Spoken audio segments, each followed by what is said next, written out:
इस वीडियो में हम आपको गो पेमेंट्स ऐप का यूज़ करना बताने वाले हैं कि कैसे आप गो पेमेंट्स ऐप का यूज़ कर सकते हैं।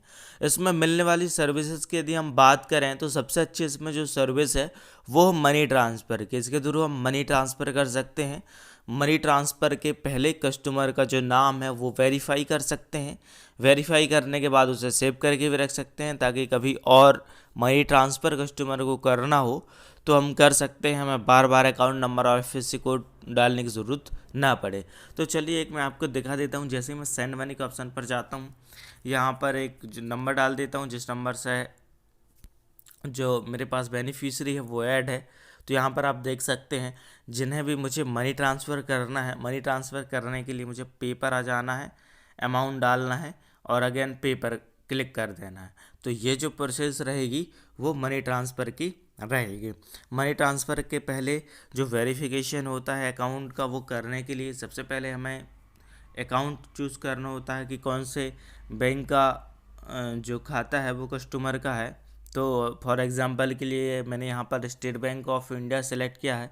किसी अदर बैंक का यदि अकाउंट होता तो वहाँ से आप उस बैंक को सिलेक्ट करते। IFSC कोड बाय डिफ़ॉल्ट यहाँ पर आ जाता है। IFSC कोड से ज़्यादा कोई प्रॉब्लम नहीं होती। फिर भी आप चाहें तो यहाँ से जो IFSC कोड है वो कस्टमर की ब्रांच का डाल सकते हैं। फिर आपको यहाँ पर अकाउंट नंबर डालना है एंड मोबाइल नंबर और वेरीफाई पर आपको क्लिक कर देना है। तो जैसे ही आप वेरीफाई पर क्लिक करेंगे कस्टमर का जो नाम है वो आ जाएगा और वहाँ पर आपको सेव करने का ऑप्शन आएगा, उसे आप सेव करके रख लीजिए।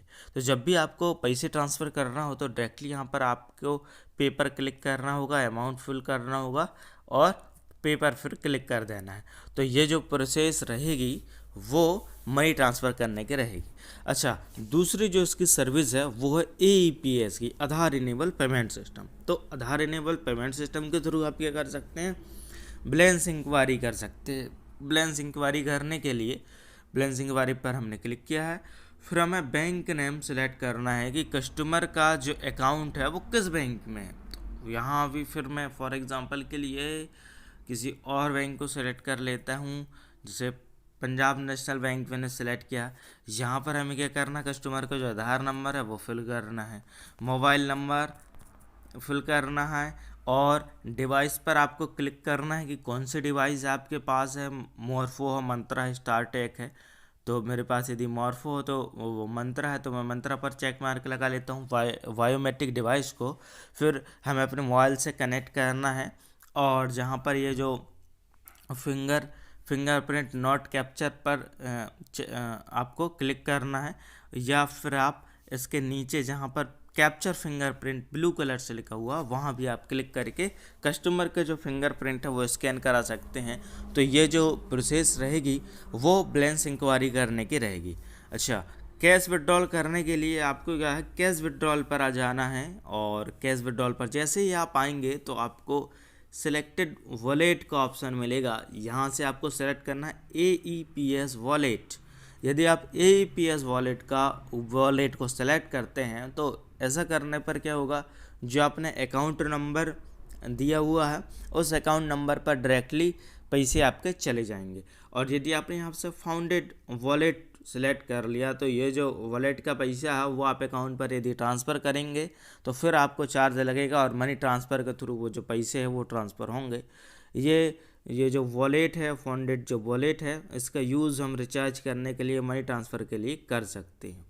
तो मैं अधिकतर क्या करता हूँ, AEPS वॉलेट का यूज़ करता हूँ। AEPS वॉलेट से क्या होता है कि जो भी मैंने पैसे विड्रॉल किया हूँ आधार के थ्रू वो पैसे डायरेक्टली मेरे बैंक अकाउंट पर चले जाते हैं और ट्रांसफ़र करने में कोई भी चार्ज नहीं लगता। और ये जो भी अमाउंट इस पर आता है वो ऑटोमेटिक ही ट्रांसफ़र होता है। सुबह 11 बजे और शाम 4 से 5 बजे के आसपास ये जो पैसे हैं वो ऑटोमेटिक ट्रांसफ़र हो जाते हैं। किसी भी प्रकार का कोई चार्ज हमें नहीं लगता है।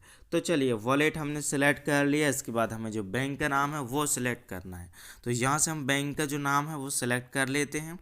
इसके बाद हमें कस्टमर का आधार नंबर एंटर करना है, कस्टमर का मोबाइल नंबर और अमाउंट कस्टमर विड्रॉल कराना चाहता है। फिर हमें यहाँ पर डिवाइस सिलेक्ट करनी है कि हमारे पास कौन सी डिवाइस है। यदि आपके पास मॉर्फो तो मॉर्फो पर चेक मार्क लगा सकते हैं, मंत्रा है तो मंत्रा, और स्टार टैग है तो स्टार टैग पर भी आप चेक मार्क लगा सकते हैं।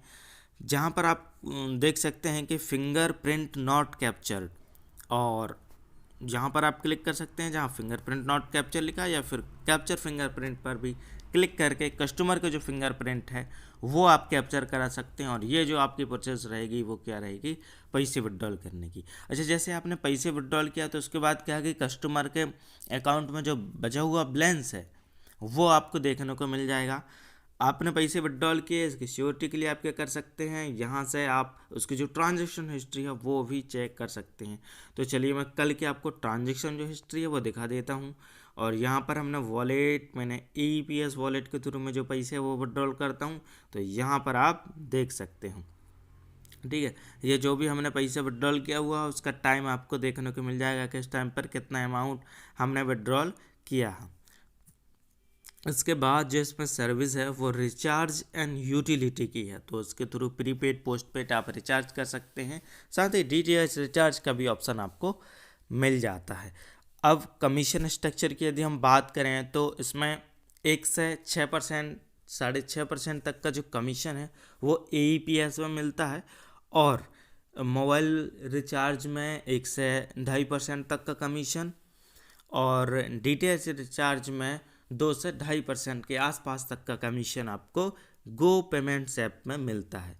बस आज के इस वीडियो में इतना ही। यदि ये वीडियो आपको अच्छी लगी हो तो इस वीडियो को आप लाइक कर सकते हैं, और हमारे JMK एडवाइस चैनल से जुड़ने के लिए इस चैनल को आप सब्सक्राइब भी कर सकते हैं। Thanks for watching this video.